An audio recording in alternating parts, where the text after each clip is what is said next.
here, projects and things that have been happening. Over the last 40 years or so, there has been a development in the United States of what are called employee stock ownership trusts or employee stock ownership plans, ESOPs. For example, a corporation sets up a trust for its employees, and it has to have some kind of criteria. You have to have been an employee a certain length of time before you're eligible to be part of the trust and so on. But anyway, so it has a trust for a portion of its employees. And anybody who then later on fulfills those criteria can participate in the trust and does participate in the trust. The corporation has a plan of expanding production through the acquisition of more machinery or to buying another building or more vehicles or whatever the case may be, capital assets. It borrows the money from a bank and issued stock to the trust to the value of that loan in trust for the employees. As the loan is paid back to the bank from the profits of the expansion, the stock in the trust is distributed to the employees. The employees do not have to come up with any cash in the meantime. The corporation has successfully made its expansion. The bank has been paid back with interest. It is a win-win-win situation. And it's not just monetary. It's not just financial. An employee who is also an owner will take greater care of what he owns than simply an employee who is not an owner. This is simply human nature. Renters do not take as good care of where they live as owners do, by and large. These are all on the average. If you rent a car, you don't take as good care of it as you do if you own a car. If you own part of your company, you take greater care of it than if you simply work there. An owner doesn't steal from himself. An employee may very well steal from his company, and I'm talking about petty theft as well as embezzlement and so on. I'm not, you take a little bit here and a little bit there, and you take some pencils home, and some of it is petty to the point of being unimportant. Still, it is a mentality which an owner is unlikely to engage in. So you have better workers who are happier workers, who are more productive workers, and that 10 million workers in the United States now own part of their companies. That's in 8,000 different enterprises, and some of them are large. This is not just small and medium-sized enterprises. Some of them are large. Avis Rent-A-Car is an employee-owned company. United Airlines is an employee-owned company. So that's one way of spreading the wealth in productive assets. Remember, I'm talking about productive assets now, which is a win-win situation for everybody. This is one example of how to do it. And because of legislation that was passed by Congress having to do with the tax code, if a company finances itself this way, it has certain tax advantages with reference to the profits of what it's doing. So there is an incentive, an additional incentive, beyond making the employees happy and more productive. There is an additional incentive in terms of tax savings for the corporation. In the late 60s, early 70s, soon after Alaska became a state, the Alaska natives, who are Eskimos, Indians, and Aleuts, the inhabitants of the Aleutian Islands, were agitating for the return of the lands that had been stolen from them originally by the Russians, and later, after the United States purchased Alaska from Russia in 1867, by the Americans. They were beginning to hold demonstrations, and it was beginning to look ugly, and at that time the Alaskan natives were a substantial percentage of the population. In 1971, because of the very far-seeing two initial senators elected from the new state of Alaska, Congress passed a bill called the Alaska Native Claims Settlement Act, or ANCSA. As part of that act, certain lands were given back to the native groups, but much less than they were claiming. In order to compensate for the rest of their claims, 13 regional corporations and over 100 village corporations were set up, and each native, defined as having at least 25% native blood, or that is at least one native grandparent, each native received 100 shares, which were non-negotiable. 100 shares of a regional corporation and 100 shares of a village corporation if they lived in a village. If they lived outside Alaska or if they lived in a city, they didn't get shares of a village corporation, but every Alaska native got shares of a regional corporation. The 13th was for Alaska natives who lived outside Alaska. These corporations were financed in two ways, were capitalized in two ways. First, they were given mineral rights for the royalties of certain explorations of minerals, oil, and gas in the state of Alaska. Secondly, Congress simply appropriated $500 million, which in those days was real money, and then with that initial capitalization, the corporations were set up, and the rights to royalties ensured that there was a stream of income going into the capitalization of these corporations in the future. Since 1971, the Alaska Natives have become the wealthiest indigenous people in the world by far. By far. Every one of the 13 regional corporations have been successful, and the great majority of the village corporations have also been successful. And we're talking about big business here. This is not microfinance. This is big business. One of the regional corporations owns the largest zinc mine in the world. Another one owns a portion of Alaska Airlines. These corporations are in fishing, in forestry, in mining, in oil and gas, in tourism, in transportation. They're in every economic activity except agriculture, because there is no agriculture in Alaska. But with that exception, they're in every activity. Now, why were the shares made non-negotiable?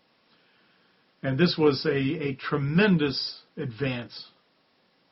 They were made non-negotiable so that nobody within the native group or from outside the native group could accumulate the ownership of the ownership shares of the corporations. They could only be inherited. They could not be bought and sold.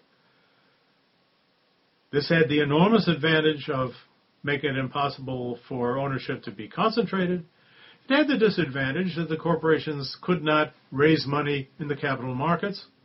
They could only borrow money or use retained earnings for purposes of investment or expansion.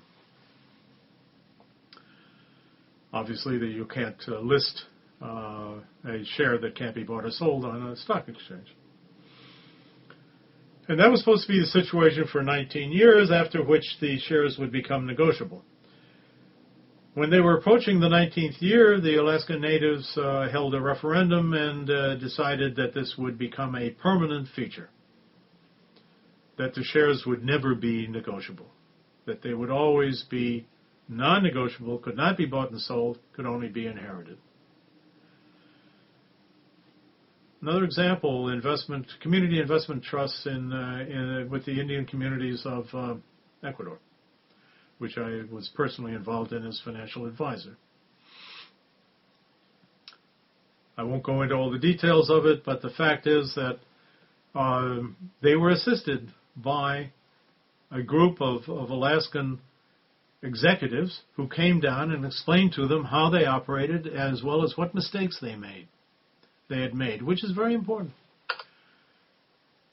Because some of them did make mistakes, and some of them were quite costly. And it's important to know that. Now, how did the Alaskan corporations manage their corporations?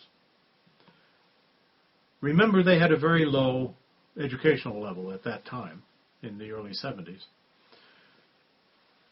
First, they hired management. But as far in management, the hired management had to agree to train local people to take over from them during a certain period of time, whether it was 3 years or 5 years or 10 years or whatever. So now the Alaskan corporations are almost entirely run by Alaskans.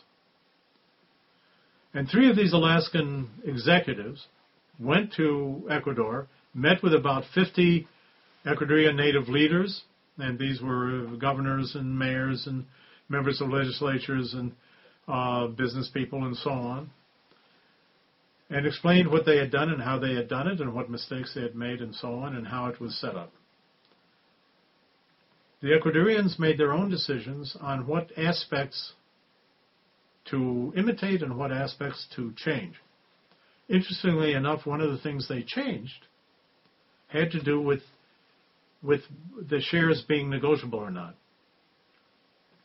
And what they said is that there are going to be 2 classes of shares, A shares and B shares.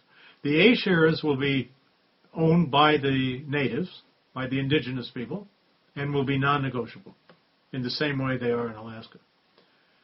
But they said, if we're successful, and the others can't participate, the other members of society can't participate, they'll get jealous, they'll be envious, and they'll find some way to screw up our whole situation. So we're going to have 2 classes of shares. The B shares will be negotiable. Anybody can buy them and sell them. That way others can participate in our success. However, no matter what the value of the A shares and the B shares, whatever the difference in the value, the A shares, the native shares, will always elect a majority of the board of directors so that they will not lose control.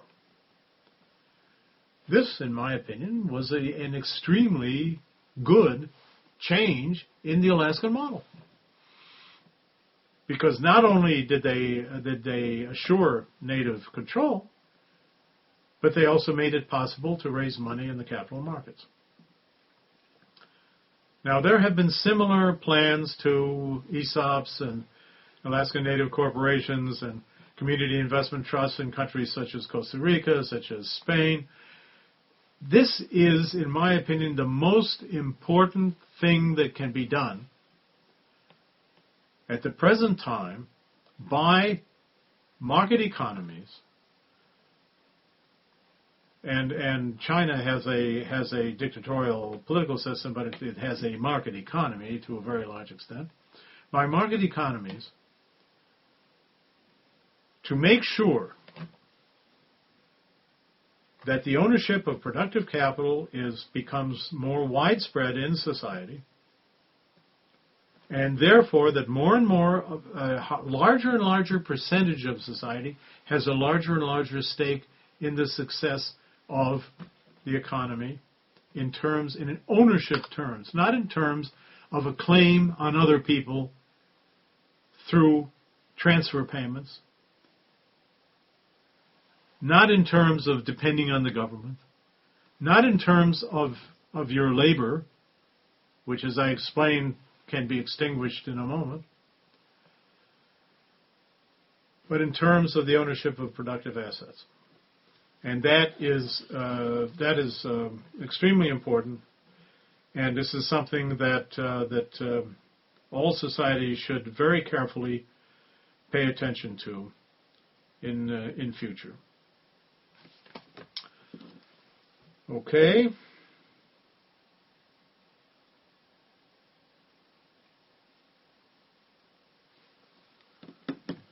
We're now going to start in our discussion of shortly in our discussion of international economics. I think we'll be able to start on it today. If not, we'll of course devote all of next week's class session to international economics. Before that, however, I do want to say a few words. After all, because you are all Americans, presumably, or at least you live in America, in the United States, about how economic policy is made in the U.S. government, and particularly in terms of the budgetary process.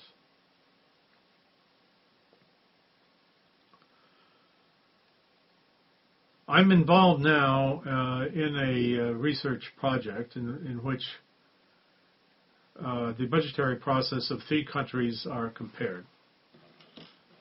One of those is Israel, where I live at the present time, and where I'm speaking now, which is an example of extreme centralization of the budgetary process.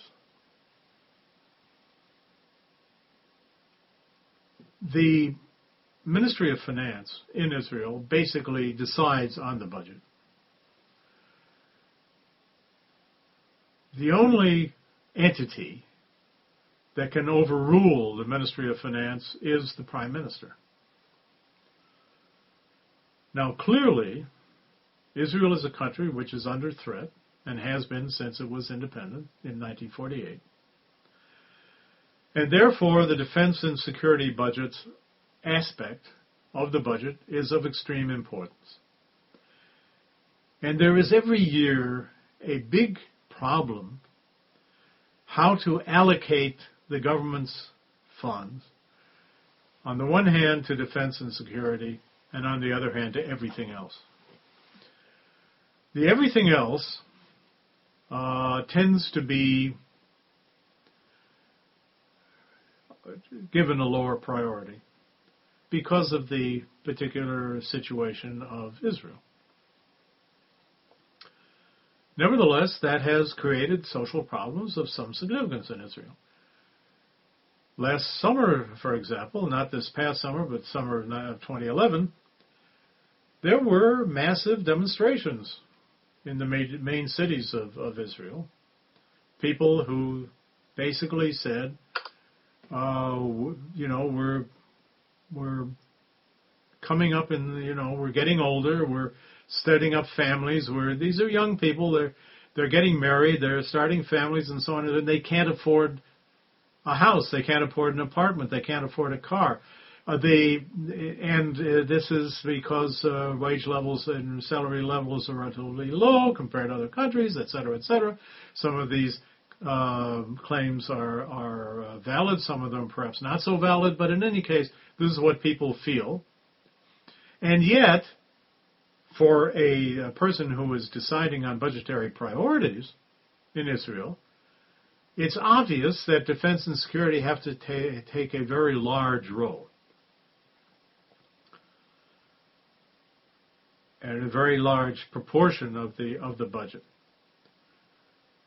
So that basically this pits the Defense Ministry and the Interior Ministry against all the other ministries, with the exception of the Finance Ministry, which of course is the one that then makes the final decision, sends it to the Prime Minister's office, and the Prime Minister either overrules certain aspects of the budget or sends some of it back to the Finance Ministry and asks them to redo it or approves it. And basically that's the budget. It's an example of extreme centralization. Contrast that with the United States, which is an example, it's the second of the case studies, which is an example of extreme decentralization approaching chaos. At every stage of the budgetary process in the United States, lobbying goes on, both within the government and from outside the government, from all the various organizations and entities in society, as well as for the other entities of government in the United States, because the United States is a country that's divided, both from the standpoint of government, both vertically and horizontally. It's divided vertically into executive, legislative, and judicial, and horizontally into federal government, states, and municipalities, and counties, and other units. And they lobby too. The states and the cities and the counties lobby. They all have offices in Washington. And those are lobbying offices. That's why they're there. The state of Kansas has an office in Washington. The city of Kansas City also has an office in Washington. As does St. Louis, as does Chicago, as does New York, et cetera, et cetera. As well as the state of New York, state of California, state of Illinois, and every other state in the Union has an office in Washington. They all lobby. Washington is full of trade associations of all kinds and labor organizations and NGOs, non-governmental organizations of all kinds, and they all lobby for government funds and for their position in the budgetary process, both in terms of revenue and in terms of expenditures. In terms of revenue, better that somebody else should pay rather than us. In terms of expenditures, better that we should receive rather than others. Now, I'm obviously simplifying, but basically that's what lobbying from the budgetary standpoint is all about. Who gets what and how much? Now, in the Office of the President, there is an entity known as the Office of Management and Budget, and the Office of Management and Budget every year writes a budget, which is hundreds of pages long. Now, the Office of Management and Budget is lobbied. It's lobbied by the departments and agencies of the U.S. government. The Defense Department wants X amount, which represents Y percentage. The Agriculture Department wants a certain amount, which is another percentage. The Interior Department, the State Department, the Commerce Department, all the rest of them, and all the agencies, the CIA, the SEC, all the multifarious agencies of the U.S. government, they want their budget, and they send their wish list to the Office of Management and Budget, which basically says, well, we're going to assign this much for this and with that much to that and the other for that. And they don't know at that point how much revenue they're going to have. They can only make guesses as to how much money is going to come in by taxes and how much is going to have to be borrowed. Those decisions are made by other people. But whatever the budget is, when it's finally adopted, that's what the government is going to have to cover. So if it can't cover it in taxes, it has to cover it by borrowing. And in fact, the percentage borrowed is getting larger and larger all the time. And the United States government is becoming more and more indebted all the time. And we're now not talking in billions or tens of billions or hundreds of billions. We're now talking in trillions of dollars. So the Office of Management Budget sends the budget to the President sends it to Congress. Now, the President, of course, can make changes if he wants. Normally he doesn't, but anyway, he can if he wants to, and he sends it to Congress. Okay, then the lobbying really starts from outside Congress. From outside the government. All these corporations and business groups and trade associations and states and localities and professional